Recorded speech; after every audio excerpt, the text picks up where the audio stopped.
Lo que vamos a hacer es vamos a dividir el tema de enzimas en tres partes. Por un lado vamos a ver las características generales, que es lo que me gustaría que hoy podamos analizar. Vamos a hablar un poquito de cinética enzimática, pero me van a tener que dar bolilla solamente lo que yo voy a definir de cinética enzimática, porque no vamos a ver ni fórmulas pragmáticas, no vamos a sacarle provecho al concepto de cinética enzimática, y por último lo que vamos a ver es mecanismo de control de la actividad enzímica. ¿Sí? Esos van a ser los tres bloques que vamos a analizar. En principio, una de las cosas que vamos a hacer, vamos a reflotar un par de conceptos. En realidad tenemos que reflotar conceptos asociados a catálisis y catalizadores, porque ya lo hemos definido, ahora estamos oficialmente poniéndolo, ¿sí? Pero vamos a tener que reflotar algunas cositas que vimos en el introductorio, ¿sí? Ahora ya las vamos a ver. Bueno, la idea esta de catálisis tiene que ver con el curso introductorio no es la primera clase, porque nosotros no estuvimos juntos en la primera clase, yo estoy con otro grupo, no sé si alguno por ahí estaba, ¿sí? Recuerdo que vamos a hablar de la fibra filosofal, ¿no? La idea esta de poder convertir en oro. Bueno, catálisis era una cosa bastante parecida, ¿sí? Era la idea de que había algunas sustancias que modificaban la reacción producida a partir de ciertos reactivos, generaban productos diferentes. Entonces la gente tenía la idea de que si uno podía conocer quiénes eran estas cosas que modificaban, uno podría convertir, como siempre, ¿no?, las cosas en oro. O sea, la idea es siempre la misma, ¿no? Hasta que, bueno, en realidad después aparecieron las ideas un poco más claritas de estos fenómenos y ya empezó la idea de catálisis, ¿sí? Entonces, en realidad, lo que nosotros vamos a tratar de definir es, cuando uno habla de catálisis, lo que está tratando de hacer es poder entender esta cosa que tiene que ver con la velocidad a la que transcurre en nuestro caso, una reacción química. ¿Sí? Cuando uno habla de catálisis, está viendo esos fenómenos, tanto los procedimientos como todo lo que implique, ¿sí?, el estudio de cómo puede estar influenciada la velocidad de una reacción química.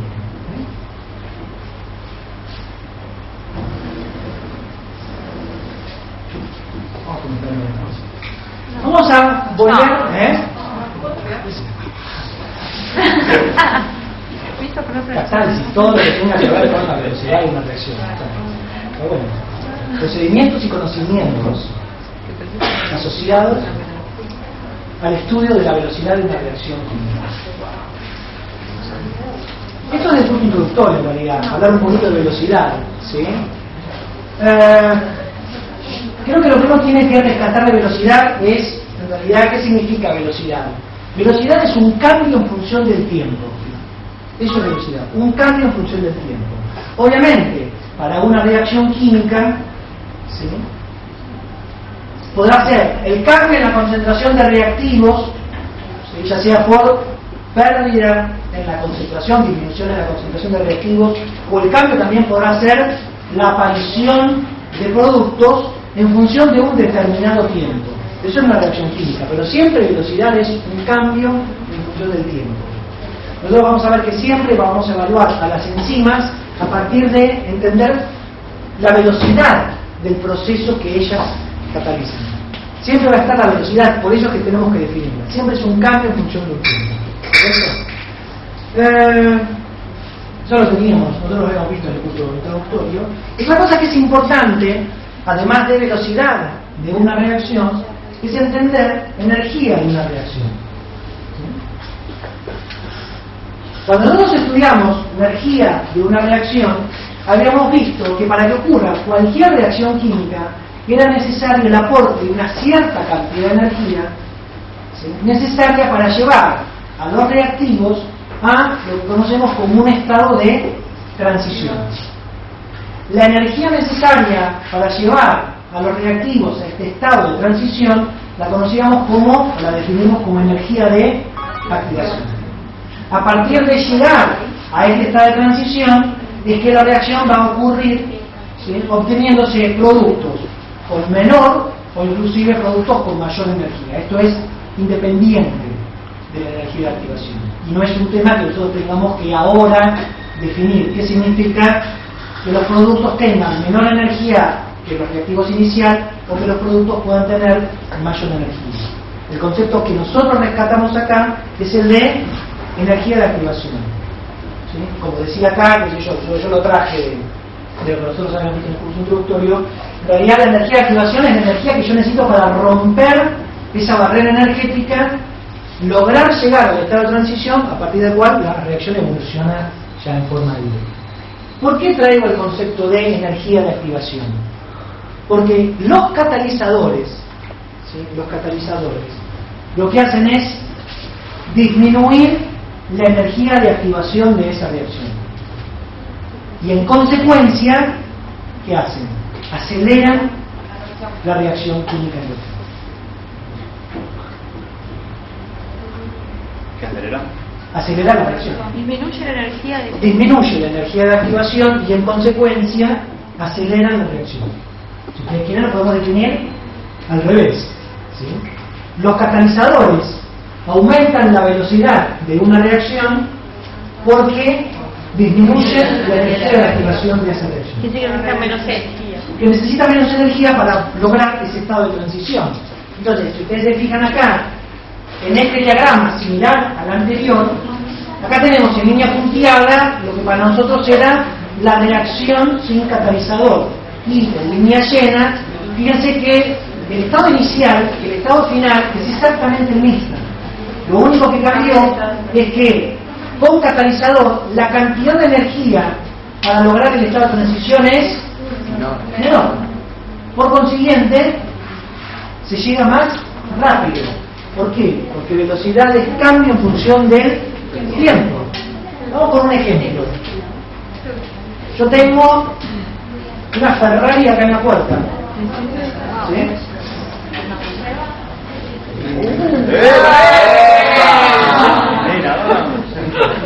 Pero también, a ver qué se prende. Tengo un 147.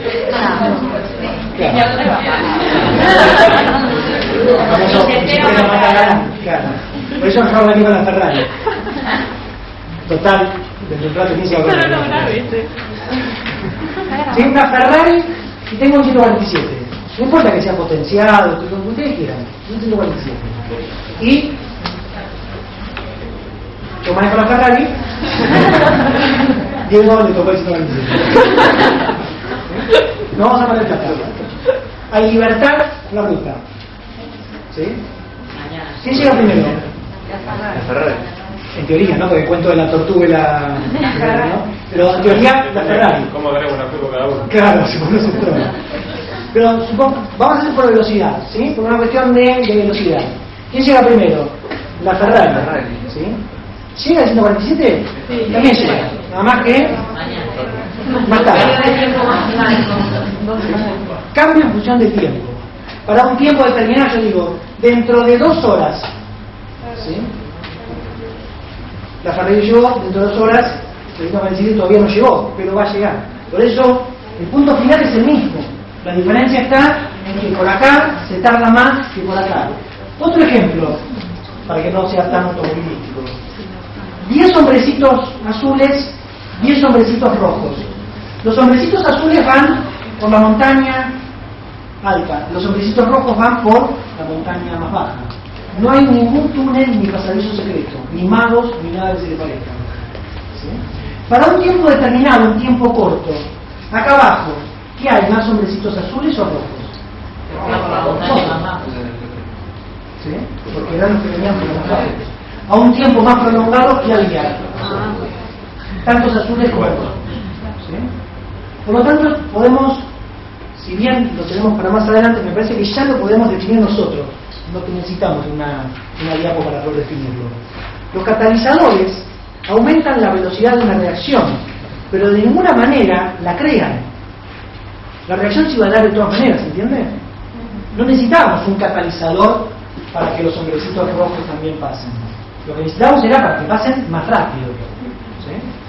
Los catalizadores aumentan la velocidad, pero no crean reacciones. Si yo tengo hidrógeno y tengo oxígeno, puedo formar agua. ¿Correcto? ¿Cuánto tardo? Tengo hidrógeno y oxígeno. ¿Cuánto tardo? Millones de años. Ahora, lo pongo en un recipiente hago una descarga eléctrica y se forma agua. ¿No se iba a formar agua antes? Sí. Nada más que ahora los rayos catalizaron, la descarga eléctrica catalizó ¿qué cosa? Esa reacción. Y el cambio en función de tiempo fue mucho más evidente. ¿Entiende? Bien. Estos son nuestros catalizadores.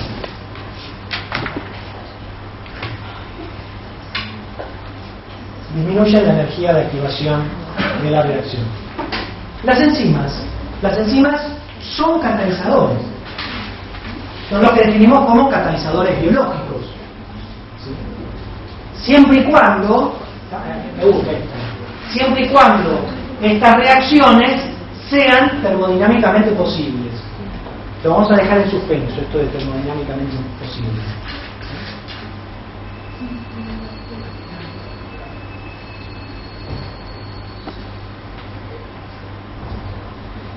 Obviamente las enzimas son macromoléculas y vamos a ver que actúan como catalizadores. Acá en realidad la idea es la siguiente: una enzima, todo esto lo comentamos porque más o menos tenemos alguna idea, así por eso nos vamos y venimos. Una enzima está en contacto con un sustrato y lo transforma en un producto. En realidad este sustrato se iba a transformar en producto de todas maneras. Nada más que la enzima lo que hizo es acelerar este proceso. ¿Sí? Las enzimas pueden ser proteínas, si ustedes quieren, en su gran mayoría son proteínas. Pero además sabemos que hay ARNs con actividad catalítica. Y estos ARN son los ribosomas, ¿conocen los ribosomas? Sí, sí. Y las ribosimas. Ribosima venía de esas enzimas. Se descubrieron primero las ribosimas, por eso le pusieron nombres de ribosimas. Después se descubrieron las ribosomas que tienen actividad catalítica. Esto es un dato muy fresquito desde el punto de vista, porque uno a veces hay una tendencia a que muchos conceptos son muy viejos, ¿no? Y en realidad esto es muy fresquito, estamos hablando de hace poco tiempo, ¿sí? Estamos hablando de 6, 7 años. Es una transformación encima, ¿no? Eso ahora lo vamos a ver, esas cosas las vamos a ver, sí. Ahora las conocemos. Yo les voy a contar estas ribosimas. Cuando vamos a ver ribosomas, vamos a ver las ribosimas, que son unos ARN que participan en un proceso muy importante en la transcripción de genes de las células eucariontes. ¿Sí? Así que, por ahora me lo creen. Más adelante vamos a ver si lo creemos. ¿Sí? O sea que, independientemente de estos dos ARNs, todas las demás enzimas que nosotros comentemos van a tener o van a ser proteínas de diferentes tipos, simples, conjugadas, con muchas cosas, ¿sí? Pero son proteínas. También vamos a encontrar que la mayoría de estas enzimas van a haber alcanzado estructura terciaria y en muchos casos cuaternaria, y esto va a ser muy importante. ¿Sí? Algunas propiedades. ¿Sí? Dijimos, obviamente, por ser catalizadores, actúan ¿de qué manera? Disminuyendo la energía de activación de la reacción. O sea, actúan de la misma manera que cualquier otro catalizador. De la misma manera que la descarga eléctrica, que yo comenté. De la misma manera que hay un montón de iones, sales, átomos que actúan como catalizadores de procesos, hierro, paladio, platino, ¿sí? Y todos están actuando disminuyendo la energía de activación. Catalizando como cataliza el calor. El calor también acelera reacciones. ¿Sí? Vieron que en química, si hay algo que aparece siempre en cualquier juguito de química o en la química o en cualquier cosa que tenga química, es algo que está burbujeando, ¿no? Siempre le ponen al calor. ¿Por qué? ¿Por qué el calor cataliza una reacción? ¿Qué hace el calor? Siempre. Sí, acelera. ¿Pero por qué acelera? ¿O qué acelera? ¿Y no ayuda a romper enlaces y eso? ¿Qué hace qué? Para romper enlaces. No, la entrega. Pero está bien, pero ¿cómo se manifiesta esa? Eso es correcto. El calor entrega energía, pero ¿a quién se le entrega? ¿Para qué? Porque la energía. No. La energía, vamos a tomar la idea. La energía no se crea ni se destruye, sino que se transforma. Por lo tanto, la energía calor en realidad se transforma o hace algo. ¿Y qué es energía cinética? Movimiento. El movimiento. Cuando yo aplico calor a esas moléculas que van a reaccionar, lo que empieza a ocurrir, ¿qué es? Movimiento. Movimiento. Y si hay movimiento, ¿qué puede ocurrir? Hay choque. Hay choque. ¿Y yo qué tengo? Mayor probabilidad de qué? De que ocurra la reacción. De que ocurra la reacción por choque. Eso se llama teoría de las colisiones. ¿Sí? Que no lo vamos a estudiar, pero la idea es esa. ¿Está? Lo que también queda claro es que para que ocurra una colisión tiene que haber un sentido adecuado, no es que cualquier choque da lo mismo, ¿no? Pero obviamente el calor acelera porque aumenta la energía cinética de esas moléculas que están reaccionando. ¿Sí? Calor, una descarga eléctrica, iones, y hoy les presento las enzimas, ¿no? Proteínas que catalizan. Las enzimas y los catalizadores, ¿sí? O si ustedes quieren, las enzimas por ser catalizadores, no se consumen en las reacciones que catalizan. Es más, no solo no se consumen, sino que al final de la reacción aparecen tal cual como al comienzo. Independientemente que por ahí, en el transcurso de la reacción, puedan sufrir algunas modificaciones. Para que una enzima sea considerada enzima, al final de la reacción debe permanecer inalterada. O sea, se tiene que reconstituir tal cual como estaba al comienzo. ¿Queda claro? Un concepto que lo vamos a reiterar más de una vez. ¿Sí? Y esto es muy interesante, porque si no se consumen en las reacciones, una enzima, ¿cuántas reacciones puede catalizar? No. ¿Sí? Y eso hace al sistema eficiente. ¿No? Lo que no sé si hemos comentado, me parece que se me ocurre ahora que lo podemos comentar, es ¿para qué necesitamos enzimas? Si total las reacciones van a ocurrir de todas maneras. Porque si no ocurrirían ¿En qué? millones, miles de años. No todo tiene por qué ser en millones de miles de años. Pero Para asegurarnos de que ocurra. Para que acelere toda la reacción. obviamente, para que aceleren, no para que ocurra, ocurrir van a ocurrir. Pero tampoco tiene por qué ser millones de años, no es un problema de millones de años. Tampoco. Para que ocurran en el momento que tienen que ocurrir. Exactamente, para que ocurran en un tiempo desde el punto de vista adecuado, desde el punto de vista biológico. ¿Sí? O sea, asociado a una situación biológica en particular. Vamos a hacer un ejemplo que es interesante porque nosotros ya lo hemos visto. ¿Se acuerdan que la hemoglobina transporta oxígeno desde los pulmones a los tejidos? Ese oxígeno se usa como comburente para poder degradar biomoléculas y como consecuencia de la obtención de energía, además se degradan esas biomoléculas generando dióxido de carbono. ¿Sí? Ese dióxido de carbono tiene que ser eliminado del cuerpo y se hace básicamente de tres maneras diferentes, pero en realidad la más importante es transformándose en bicarbonato. ¿Sí? ¿Se me siguen? Un proceso que ocurre en realidad en forma espontánea. Dióxido más agua da bicarbonato más protones. Sin embargo, si yo dejara que ese proceso, ya yo no, porque no soy yo, pero si la naturaleza hubiera dejado que ese proceso transcurra en forma espontánea, tal cual como lo planteamos, sería muy difícil de que nosotros podamos eliminar el dióxido, ¿sí? Porque la tasa, la velocidad de transformación, desde el punto de vista fisiológico, no es adecuada. ¿Sí? Pasaría demasiado tiempo con dióxido de carbono en el organismo.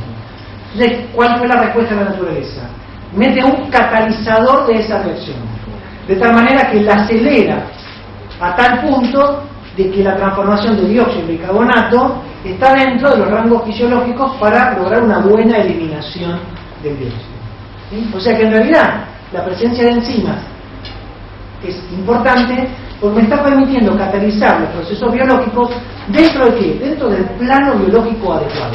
Esa es la primera punto para analizar. Después le voy a agregar otros extras. ¿Sí?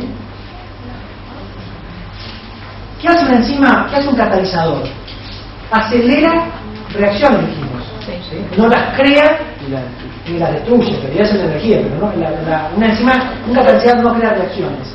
Por lo tanto, los catalizadores no modifican la constante de equilibrio. La constante de equilibrio de la reacción permanece inalterada. Necesito que alguien me defina constante de equilibrio, si no, no sé de qué estoy hablando. Las cantidades Es cuando las fases disociadas y las no disociadas. no las partes disociadas sino disociadas. No está mal, pero Es el cociente entre productos y reactivos. el cociente entre productos y reactivos.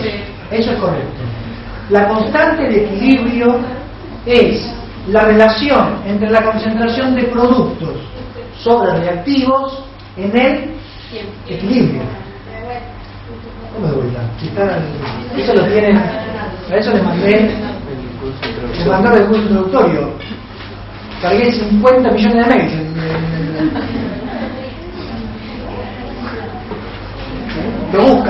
Lo buscan en, ¿dónde está? Por ahí. Reacciones químicas. Sí, reacciones químicas. ¿Sí? La constante de equilibrio es la relación de concentraciones molares de productos sobre reactivos, obviamente en una reacción en equilibrio. ¿Y cuándo ocurre ese equilibrio dinámico, Valeria? Claro, cuando estamos en equilibrio en una reacción. Cuando la cantidad de productos es igual, la cantidad de productos y reactivos es la misma. No, eso es equilibrio de uno. Pero yo creo que el equilibrio. ¿Y por qué no hay un cambio neto? ¿Pero qué es lo que son iguales? No, La velocidad. claro, ¿pero qué? La No, las velocidad. concentraciones no tienen que ser iguales. No, la reacción, ¿pero qué cosa? La velocidad de reacción. La velocidad. Cuando la velocidad de formación de productos es igual a la velocidad de descomposición de los productos y nuevamente obtención de reactivos, cuando ambas velocidades de ida y de vuelta son la misma, ahí estamos en equilibrio. ¿Sí? Esa es la situación de equilibrio. Cuando analizamos la relación entre productos y reactivos concentración, hablamos de la constante de equilibrio. Y ese equilibrio puede estar exactamente perfecto, porque las concentraciones son las mismas, o puede estar volcado hacia un lado o volcado hacia el otro, pero en equilibrio. ¿Se ve? ¿Correcto? Una enzima, un catalizador, no modifica la constante de equilibrio. ¿Por qué? Porque ya sea con un catalizador o sin catalizador, la reacción va a ocurrir, por lo tanto a ese punto final se va a llegar, a esa situación de equilibrio se va a llegar. ¿Sí? En tal caso, lo que va a hacer un catalizador es que se llegue más rápido. Nada más. O sea que el secreto es la rapidez.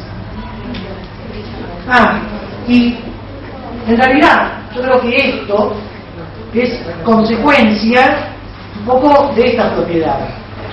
Como un catalizador no se consume, una enzima no se consume en una reacción y puede ser utilizado mientras que esté sin problema, en realidad yo no necesito mucha cantidad de enzima para catalizar reacciones, necesito poco.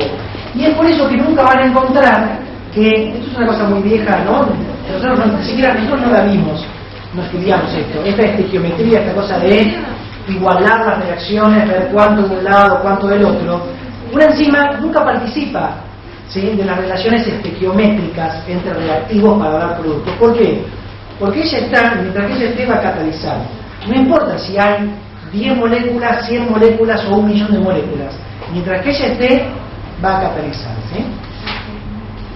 Ahora, hay 3 propiedades que son, si ustedes quieren, exclusivas de las enzimas, de los catalizadores, para despegar de toda otra sustancia o compuesto que pueda participar como un catalizador. Y son estas 3. Las enzimas son específicas. ¿Qué significa que son específicas? Cada una Que de alguna manera tenemos que encontrar la idea de que una enzima puede reconocer a ese reactivo y va a catalizar una reacción de ciertos reactivos para que den ciertos productos. ¿Correcto? A partir de ahora, cuando hablamos de enzimas, ya no hablamos más de reactivos. Vamos a empezar a hablar de sustratos. El sustrato de la enzima. Por lo tanto, esta especificidad puede ser mayor o menor, pero siempre las enzimas son específicas. Por lo tanto, hay reconocimiento de esa molécula que se va a transformar. La especificidad puede ser tal, que de hecho nosotros inclusive lo hemos comentado. Algunas enzimas pueden discernir entre la serie D de la glucosa y la serie L de la glucosa. Y recuerden que la diferencia entre la D y la L estaba dada porque eran imágenes especuladas. Nuestras enzimas indudablemente reconocen a los isómeros D, porque si no, podría trabajar con los seres y no lo puede hacer. O sea que puede haber esa especificidad, por ejemplo, por isomería, ¿no? Una cosa tan específica, o puede haber una cosa un poco más general, en donde una enzima catalice por ahí una reacción en donde haya que eliminar un grupo fosfato de una molécula. Bueno, mientras que tenga el grupo fosfato, lo saca, sin importar demasiado quién era esa molécula. Pero de alguna manera reconoce que tiene que tener un grupo fosfato. Las enzimas, dada su estructura, la naturaleza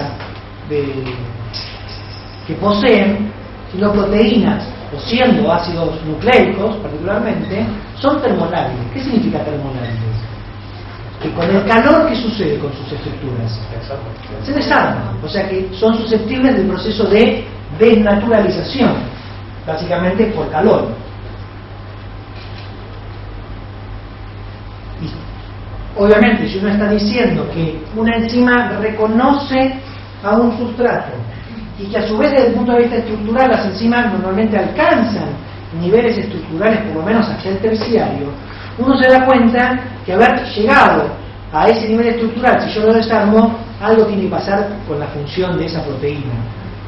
Debe ser bastante difícil que una proteína que tiene una estructura determinada pueda catalizar un proceso estando ahora como una estructura al azar. Termolabilidad. Esto es bastante importante, ¿sí? Y el último punto es que también de diferencia, y es un punto fundamental sobre todo para nosotros para entender, ¿no? Como un punto muy base para entender a dónde queremos llevar nosotros con la materia, es que las enzimas son regulables, son controlables, ¿sí? O sea que existen mecanismos que controlan la actividad de una enzima. ¿Qué significa controlar la actividad de una enzima? Por ejemplo, significa permitir que esa enzima actúe o impedir que esa enzima actúe. Permitir que actúe con más velocidad o con menos velocidad. Sacar la enzima del sistema o poner más enzima si es necesario. ¿Y por qué es fundamental la idea, además de la especificidad de la termolabilidad, la de control? Porque así es como podemos entender una homeostasis celular. Porque indudablemente lo que vamos a encontrar es que el control metabólico, ¿sí? El control metabólico se da ¿sobre quién? Sobre las enzimas que catalizan reacciones, ¿sí? Y esos son los puntos que utilizan de alguna manera la naturaleza para controlar los procesos. Entonces, imaginen dos procesos antagónicos: un proceso de síntesis frente a un proceso de degradación de la misma molécula. Los dos al mismo tiempo obviamente no ocurren. ¿Por qué? Porque si no sería una especie de gasto, un círculo vicioso que no lleva a nadie. Entonces, ¿cómo se define que ocurre el proceso de síntesis en el momento adecuado o que ocurre el proceso de degradación en el momento adecuado? Controlando las enzimas que catalizan las reacciones de síntesis y las reacciones de degradación, permitiendo que actúen en un momento las de síntesis y al mismo tiempo frenando las de degradación, y en un momento opuesto frenar las de síntesis y permitir que ocurran las de degradación. ¿Se entiende? Es la base que a nosotros nos va a permitir entender la dinámica metabólica, la homeostasis celular. Gustavo, ¿eso tiene que ver con los inhibidores? Los inhibidores será un ejemplo de un mecanismo que la célula puede utilizar para, por ejemplo, en este caso, si es un inhibidor, frenar la actividad de una enzima. Correcto. ¿Sí? ¿Se entiende? Estos tres puntos son específicos de las enzimas. Esta es la parte, lo peor de enzimas.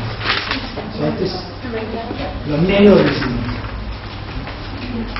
Es tremendo. Claro, tremendo porque uno, ¿cuál es la pregunta que viene? Hay que sabérselo. Claro, cierto. Entonces, lo que vamos a hacer es, desde hace bastante tiempo, es que hay toda una clasificación para enzimas. ¿Por qué? El tema de enzimas se conoce hace muchísimo. De hecho, fue Pasteur uno de los primeros que trabajó sobre enzimas, 1800 y pico. ¿Sí? O sea, hace un bocha de años que se sabe sobre enzimas. enzima significa levaduras, porque ahí fueron de alguna manera encontradas.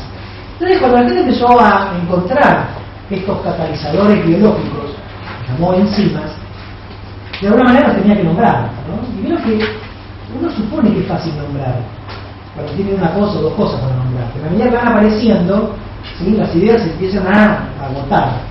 Entonces, la gente lo que hizo al principio fue ponerle un sufijo, ¿sí?, a las enzimas. Entonces, por ejemplo, encontraban una enzima que catalizaba la degradación de la arginina.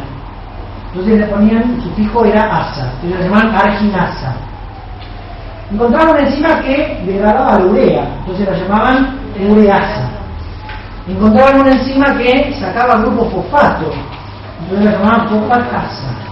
¿Sí? Encontraban una enzima que a Juan Carlos no sé qué le hacía, entonces le llamaban Juan Carlos. Y así, hasta que empezaron a ver que más enzimas y más enzimas, y algunas enzimas catalizaban procesos similares. Entonces, ¿cómo hacemos para nombrar con la misma palabra dos cosas diferentes? Se empezó a complicar. Entonces, en un momento determinado, un grupo de gente se reunió y a través de una convención, como siempre, ¿no?, definieron ciertos criterios. Y es lo que yo les muestro. Lo que tenemos son 1, 2, 3, 4, 5, 6 grupos de enzimas. Estos 6 grupos de enzimas de alguna manera se definen a partir de la reacción base que catalizan. Así es como se van a definir, ¿sí? Entonces, síganme. Oxidorreductasas, aquellas asociadas a los procesos de oxidorreducción. Transferasas, todas aquellas enzimas que participan en procesos de transferencia. ¿Sí? Hidrolasas, aquellas que rompen metiendo ¿qué cosa? Agua, lo llaman hidro. ¿Sí? Liasas, aquellas que forman o rompen enlaces covalentes sin necesidad de energía, esto también de ruptura, y sin agua. Isomerasas, aquellas que producen rearreglos intramoleculares, ¿no? Cambia la glucosa en la lactosa, por ejemplo, ¿no? ¿Cómo se la llamaría? Epimerasa. Y finalmente, el sexto grupo, las ligasas, aquellas que están asociadas a un proceso de unión utilizando energía. ¿Me siguieron hasta acá? Copiando como de cocidos. ¿Qué es lo que yo tengo que saber? ¿Qué es lo que hace cada grupo? Exactamente, uno lo que tiene que entender es cada grupo. Entendiendo qué significa cada grupo, automáticamente puedo tener un panorama bien claro de cómo es la nomenclatura. Porque obviamente dentro de cada grupo empiezan a aparecer subtipos. Pero el tema no son los subtipos, el tema es entender el grupo. Una vez que yo entiendo el grupo, no importa la reacción que a mí me muestren, yo puedo definir a qué grupo pertenece. Y si puedo definir a qué grupo pertenece, puedo sacar mucha más información de la que uno cree. Entonces vamos a ver ejemplos. Sí, no. Sí, no. ¿Cómo? A ver, complicado. Sí, no. Igual yo la vuelvo a poner. Sí, una pregunta. Por ejemplo, las oxidorreductasas. ¿Sí? Yo de oxidorreductasas, algunas cosas las voy a comentar más adelante. ¿Sí? Por un lado, vamos a encontrar un grupo de estas enzimas que se llaman deshidrogenasas. Lo que es muy interesante es que normalmente estas deshidrogenasas siempre aparece la palabra deshidrogenasa.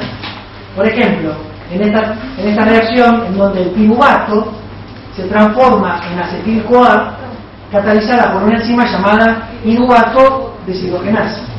Siempre aparece la palabra deshidrogenasa. Y cada vez que aparece la palabra deshidrogenasa, ¿sí?, la palabra de la enzima, ¿no? La palabra deshidrogenasa, ya sé que estoy hablando de una reacción de oxidorreducción. Nosotros todavía no falta un tiempo para hablar de oxidorreducción, pero más o menos tenemos la idea que en todo proceso de oxidorreducción hay transferencia de electrones, ¿sí? Por lo tanto, eso también me está dando idea de lo que está ocurriendo en esa reacción. Todo por saber que deshidrogenasa es uno de los tipos de enzimas que participan en el proceso redox. Lo que vamos a ver bastante más adelante, es que además, dentro de estas oxidorreductasas, hay toda una familia de enzimas que utilizan el oxígeno.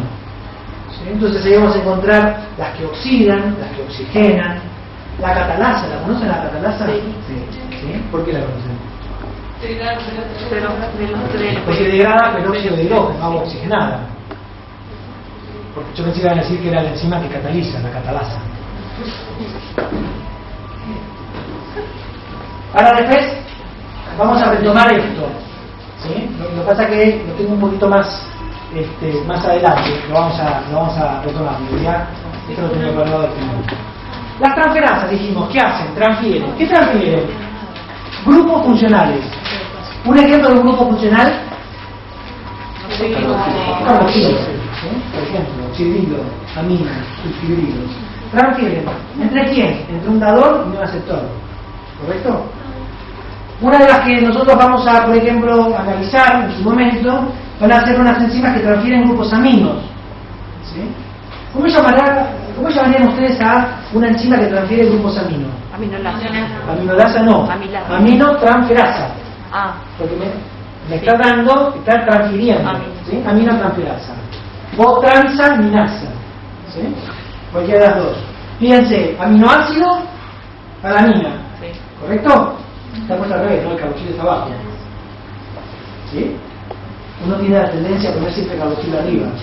Pero acá está abajo, está la alanina. Fíjense, la alanina le cede el grupo amino a este compuesto, ¿sí? Y se transforma en piruvato.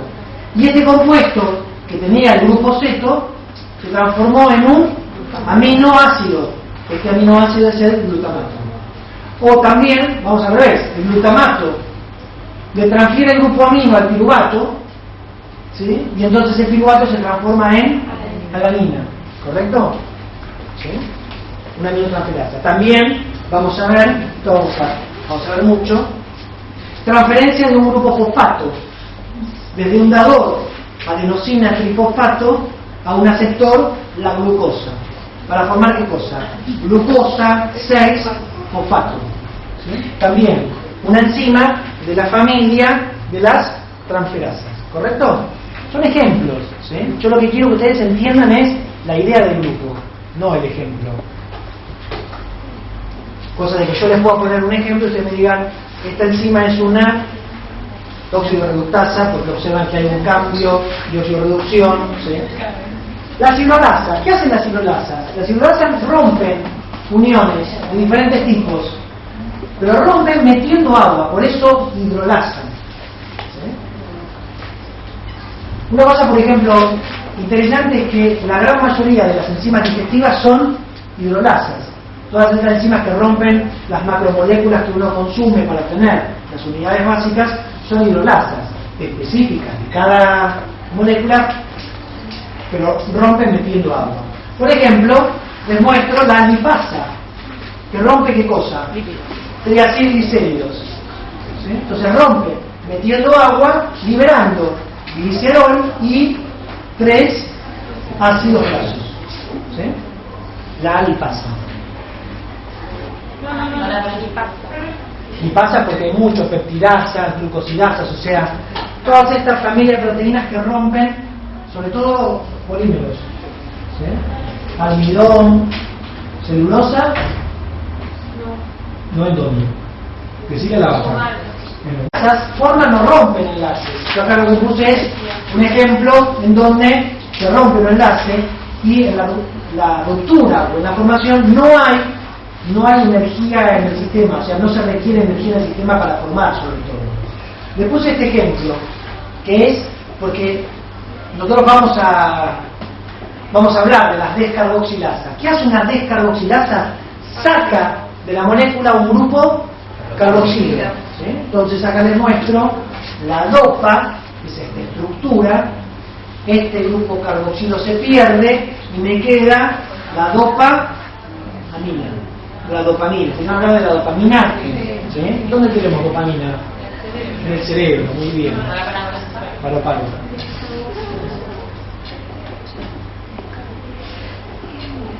La enfermedad, aprovecho, la enfermedad que se da ¿Cómo sabía que iba a decir? Por ejemplo, glucosa a fructosa a través de una enzima que las isomeriza. ¿Por qué? Porque lo que hace es reordenamientos o rearreglos intramoleculares. Entonces nosotros vamos a hablar de las isomerasas, de las epimerasas. ¿Qué hará una epimerasa? Cataliza una reacción de transformación de epímeros. Así vamos a entender, por ejemplo, cómo se metaboliza la lactosa, que se transforma en glucosa. ¿Por qué? Porque hay una epimerasa que la transforma. ¿Sí? Muy bien.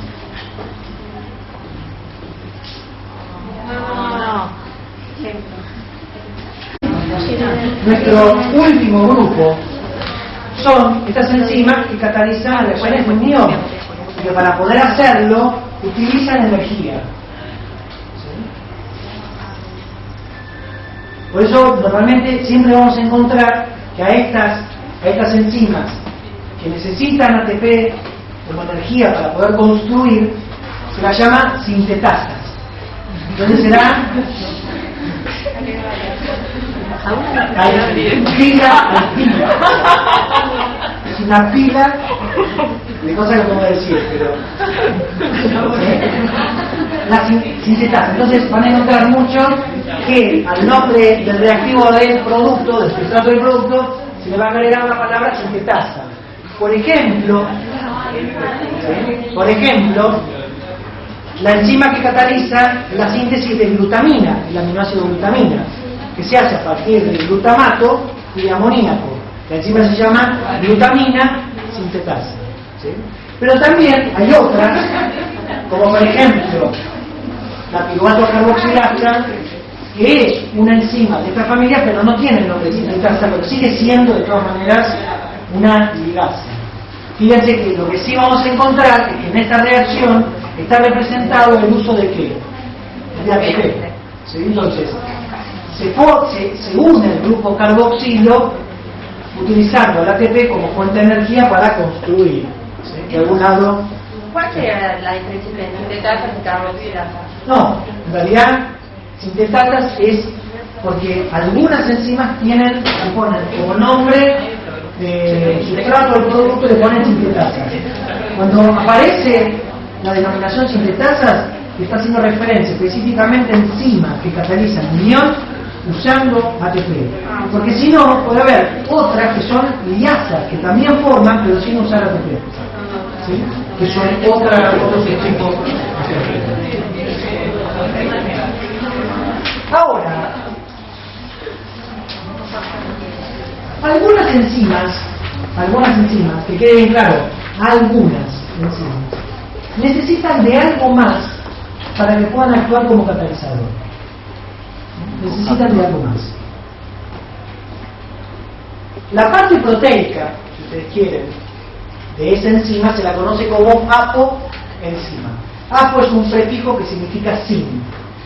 Por ejemplo, la transferrina, ¿la conocen? Una proteína que transporta hierro. Si yo a la transferrina le saco el hierro, hablo de la apotransferrina. ¿Sí se entiende? Entonces, estas enzimas que requieren de algo más están constituidas por una parte llamada apoenzima más un cofactor que puede ser cualquier cosa, pero no es qué cosa, no es proteína. La unión de esta apoenzima más un cofactor se la conoce como holoenzima. Y normalmente estas enzimas, la presencia de este cofactor es indispensable para que ocurra el proceso catalítico. O sea que sin cofactor la enzima no cataliza nada. ¿Correcto? Dentro de estas familias de cofactores enzimáticos, así es como se los conoce, vamos a encontrar iones metálicos, hierro, selenio, molibdeno. Interesante, nos dicen, me vienen los cereales, ¿no? Y leo atrás, cuando estudio nutrición, voy leyendo esa cosa, y me dice, aporte del molibdeno, por ejemplo. Me dice, ¿para qué el molibdeno? Por ejemplo, el molibdeno es muy importante porque es un cofactor de quién? De algunas enzimas, sin la cual la enzima no funciona. Y si una enzima no funciona, no cataliza ¿qué cosa? Una reacción. Si esa reacción no se da en tiempo y forma, hay un proceso que falla. Además de los iones metálicos, podemos hablar de toda una variedad de moléculas, obviamente de origen no proteico, que pueden estar débilmente asociadas como cofactor, y hablamos de coenzimas, o pueden estar fuertemente, hasta covalentemente unidos a la enzima, y entonces hablamos de grupos prostéticos. El hemo es el hemo sería la representación de una coenzima o de un grupo prostético. Si el hemo no estuviera unido covalentemente a esa histidina, podría ser considerado un homólogo a una coenzima. O sea, siempre que pienso en una coenzima, pienso en un fenómeno en donde la coenzima puede asociarse a la enzima, pero se puede desasociar. Va y viene. Tiene libertad. ¿Correcto? Mientras que el grupo prostético está siempre unido. ¿Cuál es la consecuencia de estos dos conceptos? Nosotros dijimos que una enzima permanece... ¿El grupo prostético tiene uniones covalentes? Puede tener uniones covalentes. Pero no siempre. No, en realidad no sé si siempre. Lo que sí siempre está tan firmemente unido, tan fuerte la unión, que nunca se despegan. Lo que no estamos seguros es si tiene que ser obligatoriamente covalente. Yo les decía que estos dos conceptos son importantes porque si una enzima permanece inalterada al final de la reacción, los cofactores, sean coenzimas o grupos prostéticos, también deben terminar de la misma manera que arrancaron. Sí. Ahora, si la coenzima es libre, tiene posibilidad de ir y venir, en realidad no hay obligación de que el proceso sea directo. O sea, un cofactor se puede modificar, pero como tiene libertad puede pasar a otro lado y modificarse en otro lado, y se cumple con el postulado. ¿Correcto? Mientras que un grupo prostético, ¿dónde va a tener que, si es modificado, cambiar? Junto con la enzima. Eso nos va a permitir entender por qué algunas enzimas tienen ubicaciones determinadas y por qué algunos de estos cofactores tienen esa libertad y puede haber transferencia de cofactores entre distintos compartimentos celulares. ¿Sí? Y no se está rompiendo en ningún momento este postulado que una enzima permanece inalterada al final de la reacción. ¿Correcto? ¿Sí? Vamos a algunos ejemplos. Creo que con esto vamos a ir terminando. Interesante, ¿no? Porque uno después estudia micronutrientes y uno dice, ¿para qué estudio micronutrientes? Para tener un apunte más. Zinc, magnesio, manganeso, molibdeno, hierro, cobre, calcio, potasio, selenio, níquel, todas las cosas que consumimos, algunas están muy de moda, ¿no? ¿Por qué? Porque fíjense que todos los iones que he puesto acá están asociados a una, dos, o tres, o cuatro enzimas. Asumimos que cada una de estas enzimas participa en procesos que son esenciales para la vida, por lo tanto, son tan importantes la parte proteica como la presencia de estos iones. Entonces, por ejemplo, el zinc es muy importante para la ARN y para la ADN polimerasa. ¿Qué hace esta enzima? ¿Alguien sabe? Ruptura. No. Sintetizan ARN y ADN. ¿Se imaginan que sin eso estamos al horno? Porque no hay fenómeno de duplicación. Fíjense que, a ver qué otra cosa más puede llegar a ser. El potasio es importante para la síntesis de ATP. El selenio para mecanismos antioxidantes, está muy de moda, selenio, mecanismos antioxidantes. El molibdeno también. ¿Sí? O sea que, nada, no copien esto, son ejemplos para que vean que estos iones metálicos son importantes como cofactores enzimáticos. ¿Sí? Ni yo sé de alguna de estas enzimas. ¿Qué sé yo? Sí. La ácido ascórbico oxidasa tiene. En realidad esta sí la tiene. Por ejemplo, fíjense catalasa, peroxidasa, hierro. ¿Sí? Sí, en realidad sí.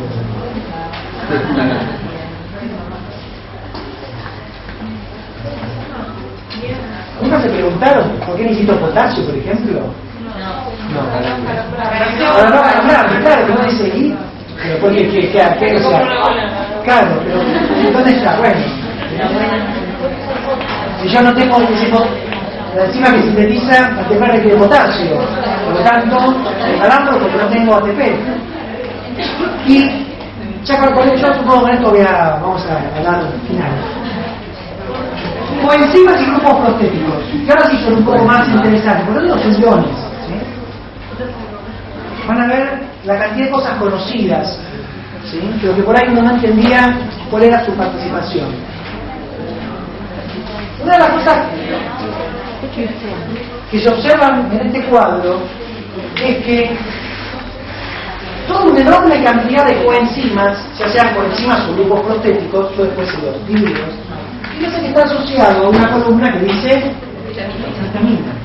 Porque una cosa que nosotros encontramos es que una cantidad enorme, bueno, no, una cantidad de coenzimas y grupos prostéticos en realidad son vitaminas en un estado activo o derivados de vitaminas. Y ahí es donde uno empieza a entender la esencialidad de las vitaminas. ¿Por qué eran tan esenciales las vitaminas? Independientemente que no las sintetizo. Porque, decíamos, ¿por qué vitaminas? Porque están asociadas a procesos vitales, ¿no? ¿Y por qué vitales? Porque sin estos cofactores, estas enzimas no trabajan. Por ejemplo, tiamina, vitamina B1. ¿Esto hay que saberlo? Sí. Y uno que estudia nutrición, si no sabe que la vitamina B1, no estudia nutrición. Y los cofactores de tiamina participan en reacciones de transferencia de aldehído. Vamos a ver que participan en un par de reacciones esenciales de tiamina. En este caso es una forma activada. El FAD, flavina adenina dinucleótido, ¿sí? Utiliza, en realidad, es un derivado de la riboflavina. La riboflavina es la vitamina B2. Participa en reacciones de oxidorreducción. El FMN es el flavina adenina mononucleótido. También, parte de su estructura, tiene vitamina B2 y participa en reacciones de oxidorreducción. El NAD, nicotinamida adenina dinucleótido, tiene la nicotinamida, niacina, como vitamina derivada y participa en reacciones de oxidorreducción. El NADP es lo mismo, pero con un grupo fosfato. Participa en reacciones de oxidorreducción. Cada vez que yo veo una enzima no sé cuánto deshidrogenasa, automáticamente sé que va a estar asociada a un proceso de oxidorreducción y que va a requerir sí o sí alguno de estos cofactores. Siempre, uno o más, pero siempre las deshidrogenasas están asociadas a quién? Al FAD, al FMN, al NAD o al NADP. Siempre. Esté puesto en la reacción o no esté puesto en la reacción. ¿Sí? Y en todo proceso de oxidorreducción sabemos que hay transferencia de electrones. Alguien se oxida, alguien se reduce. Vamos a ver que en realidad los dadores y aceptores de electrones entre el sustrato y la enzima son fieles. Los cofactores son los que de alguna manera participan concretamente en este proceso. ¿Sí? La coenzima A, se le ha escuchado hablar de la coenzima A, por ejemplo, acetilcoenzima A, tiene su estructura al ácido pantoténico, ¿sí? El que viene de shampoo, ¿sí? O el que come mejor, ¿no? No el shampoo que come, sino el que obtengo alimentos. Transferencia de grupos. El fosfato de piridoxal, que viene de la tiroxina, que es la vitamina B6, para transferencia de grupos aminos. Sin B6 no hay posibilidad de transferir grupos aminos. ¿Sí? La biotina es biotina, para poder meter grupos carboxilos. El tetraidofolato, la forma activa del ácido fólico, y la vitamina B12, ¿sí? En distintas formas, vitamina B12. Una cosa muy interesante es que si yo, antes de mostrar esto, preguntaba ¿cuál es la función de la vitamina A? ¿O a qué se asocia la vitamina A? Seguramente la mayoría me decía que tenía que ver con qué. ¿Con lo? No, estructura, la función. Con la piel, ¿con qué más? Con la vista, ¿sí? Cosas bastante conocidas. Yo le digo, por ejemplo, la vitamina K coagulación, la vitamina E, antioxidante, la vitamina D, calcio, y si no calcio, huesos, ¿no? En general todo el mundo vale esa información, todas vitaminas y liposolubles. Ahora, si yo preguntaba, ¿cuál es la función del complejo B? ¿Quién contestaba? B1, B2, B6, B12 y todas las demás que ya no se nombran más con B, pero pantoténico, niacina, biotina. Era difícil de decir, sabíamos que era indispensable, pero decir, bueno, aprendimos que básicamente todas las vitaminas del complejo B, ¿sí? Las B1, B2, B6, B12, más las otras, biotinas y pantoténicos, fíjense cuál es la función metabólica. Son coenzimas o grupos prostéticos de enzimas. ¿Sí? ¿Correcto? Muy bien. Y obviamente todas estas son vitaminas hidrosolubles. ¿Nos quedamos acá, les parece? Bien.